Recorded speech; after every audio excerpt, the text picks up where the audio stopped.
Electric vehicle production capacity in China continues to expand at breakneck speed despite being vastly larger than domestic demand, fanning fears that manufacturers will export vehicles abroad at cutthroat discounts. The break-even point for factory utilization in the automotive industry is usually around 80%, but the level for new energy vehicles, which includes EVs, is only around 50% in China. Several emerging EV makers have already gone bankrupt due to overcapacity in the industry.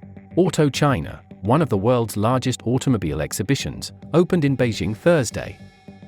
Smartphone maker Xiaomi's booth was packed, in contrast to Nissan Motors, which was located right next door. Visitors focused on Xiaomi's price competitiveness. Xiaomi entered the market in March at a price below Tesla vehicles. When chairperson and CEO Lei Jun revealed that 75,723 vehicles had been pre-ordered, there were gasps from the audience. Chinese EV makers are able to achieve low costs because battery procurement networks are concentrated in China. According to South Korea's SNE research, Chinese companies accounted for 6 of the top 10 battery makers last year in terms of installed car batteries. About 80% of cathode materials, the core component of batteries, are produced in China. Batteries account for 30% to 40% of EV manufacturing costs.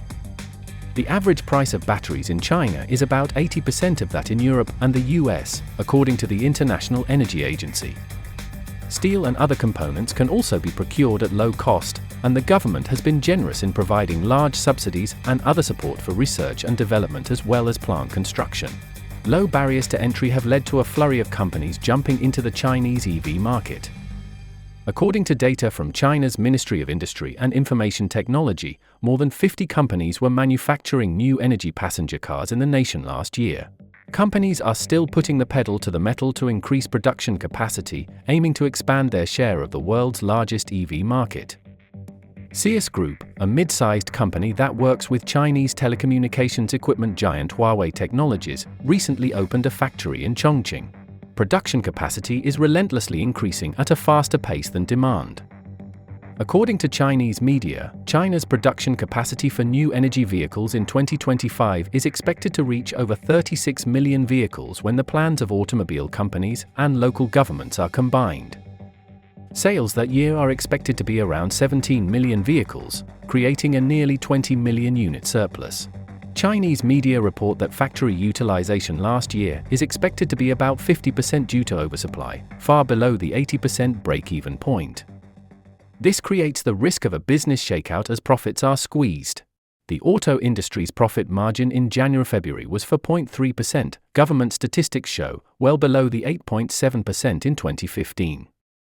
Some new energy vehicle manufacturers have already gone bust, and some predict that more than 10 companies will go bankrupt or be near bankruptcy this year. Some manufacturers see more exports to Europe and Southeast Asia as a way out of the crisis. According to an auto industry association, new energy vehicles exported by China in 2023 increased 78% to 1.2 million, and some believe the figure will reach 3.5 million next year. This will be a blow to Japanese and European car makers. BYD and other Chinese EV makers are on the offensive in Thailand and other Southeast Asian markets, where Japanese automakers hold an 80% share of the market. There is a growing sense of wariness toward Chinese EV makers around the world. The European Union is investigating whether Chinese EVs are being sold at low prices backed by subsidies, unfairly impeding competition. The US agreed to establish a framework for discussing the issue of overproduction when Treasury Secretary Janet Yellen visited China this month.